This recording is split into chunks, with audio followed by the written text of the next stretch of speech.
Damos início a mais um programa Anatomia do Poder, que vai ao lar de todos os brasileiros, de todos os estados do Brasil, todas as semanas, para mostrar o que o poder público, privado, da imprensa, sindical, acadêmico, à luz daqueles que detêm o poder, daqueles que influenciam o poder no Brasil.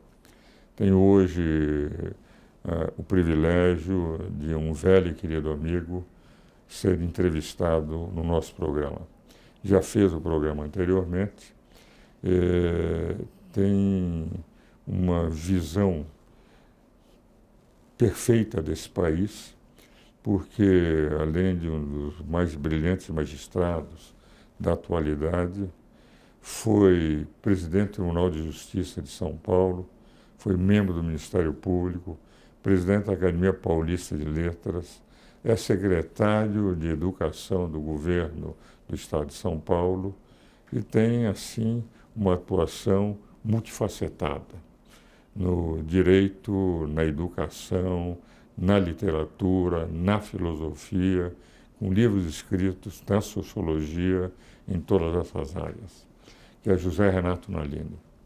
Fiz menção a ele no programa do domingo passado, de que precisaríamos ter, por um bom biógrafo, a vida desse extraordinário brasileiro que é José Renato Nalini.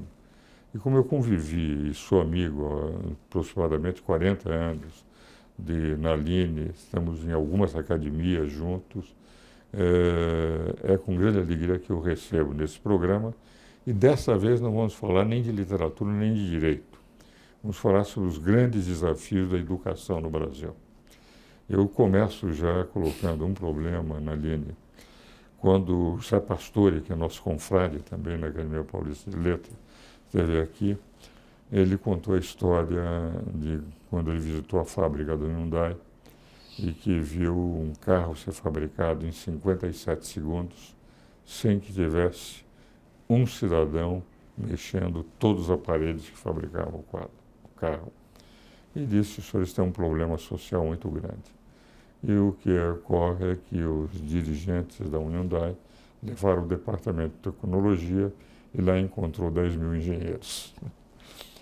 Essa educação que o Brasil precisa. Como é que você vê para chegarmos a um estágio em que efetivamente o Brasil consiga evoluir nesse campo?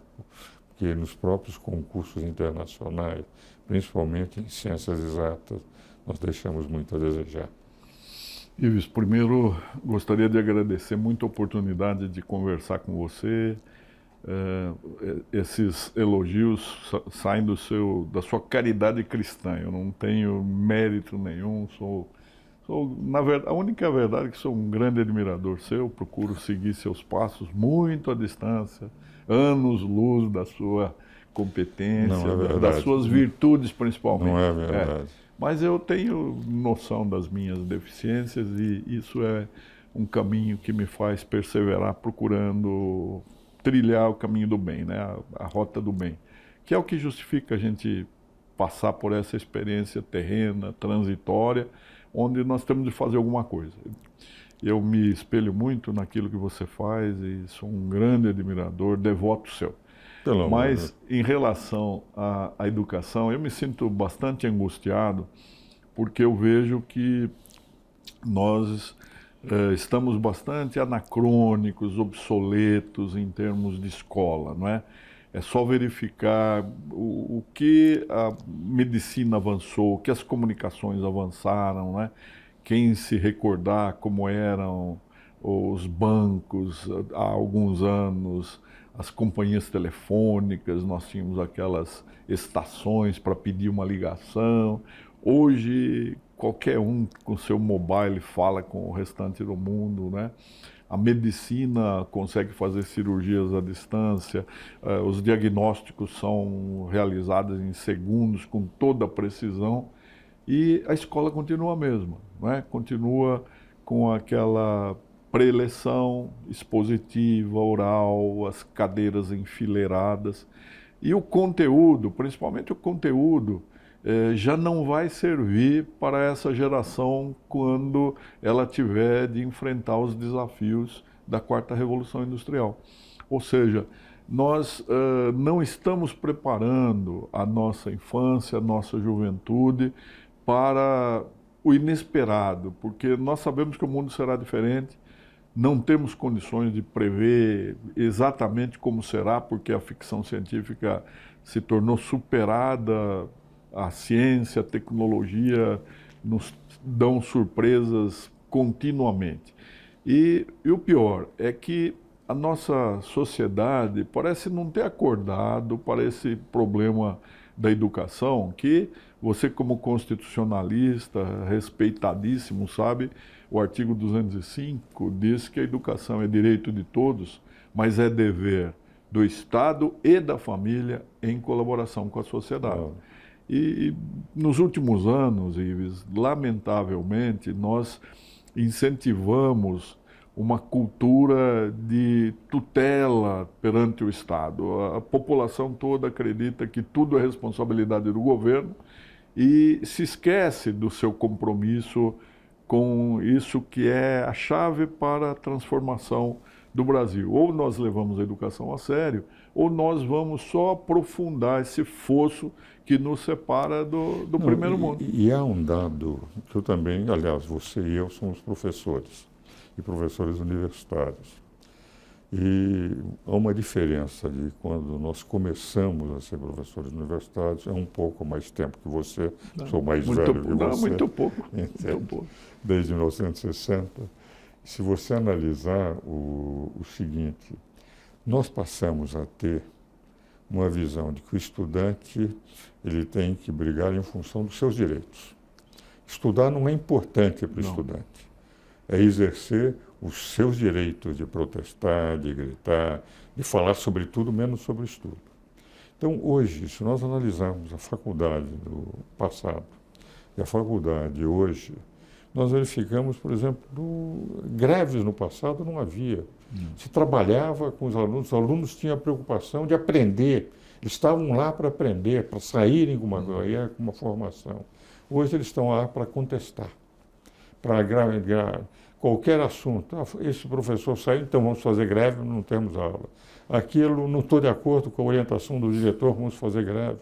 O que vale dizer, nós não temos a mentalidade de crescer dentro da universidade, mas de defender direitos auto-outorgados, porque não são nem sequer direitos constitucionais, de acordo com a visão particular de cada um deles, ou de um ou dois líderes carismáticos que levam. Então, além de nós não estarmos curricularmente preparados para o futuro, nós temos uma mentalidade que foi colocada pelos governos anteriores, principalmente na linha dos governos federais que assumiram, direito do povo, direito do povo. O direito do povo é protestar, não é trabalhar. Direito do povo é protestar, não é estudar. E hoje nós estamos vivendo um drama muito grande de que o aluno pensa que tem direitos e o que menos importa numa universidade, numa escola, é estudar. Por isso é que vemos invasões, destruição de prédios de escola, e como se estivessem realmente exercendo uma democracia que, no fundo, é apenas o direito de gerar o caos e a bagunça. Né? Isso eu tenho a impressão que é um problema que nós temos no Brasil, que está ultrapassando a nossa capacidade de superar e que vai nos atrasar no confronto com outros países, inclusive emergentes. Verdade, Ives. A experiência na Secretaria da Educação do Estado de São Paulo, onde o governo aplica 30% do seu orçamento. Nós estamos falando do maior estado da federação, aplicando anualmente 30% do orçamento, o que equivale a cerca de 30 bilhões de reais. É uma grande importância. Mas a secretaria ela se tornou uma estrutura gigantesca, são 400 mil pessoas na folha de pagamento, 5.469 escolas, cerca de 4 milhões de alunos. E ela é obrigada a cuidar de temas que não seriam próprios exclusivamente da educação. Ou seja, a nossa clientela, principalmente as famílias das escolas públicas, elas querem que haja uma alimentação nutritiva, saborosa, manipulada, ou seja, tem que ser refeição mesmo, almoço, jantar, lanche completo, e que haja transporte. Não há um questionamento sobre o conteúdo, que se a criança aprendeu ou não. E não se cobra isso dentro de casa. Então, quanto às ocupações, se houver possibilidade, eu também comento, é uma tragédia verificar como é que as mães reagiram diante dessas invasões que vandalizaram escolas, patrimônio público, e foram consideradas gestos democráticos, a maior manifestação democrática do ano de 2015, não é? Que foi aquela tragédia no momento em que eu assumi a secretaria. Vamos conversar sobre isso no próximo bloco. E realmente eu estou plenamente de acordo com você. Tivemos a tragédia da ignorância real do que representa a democracia.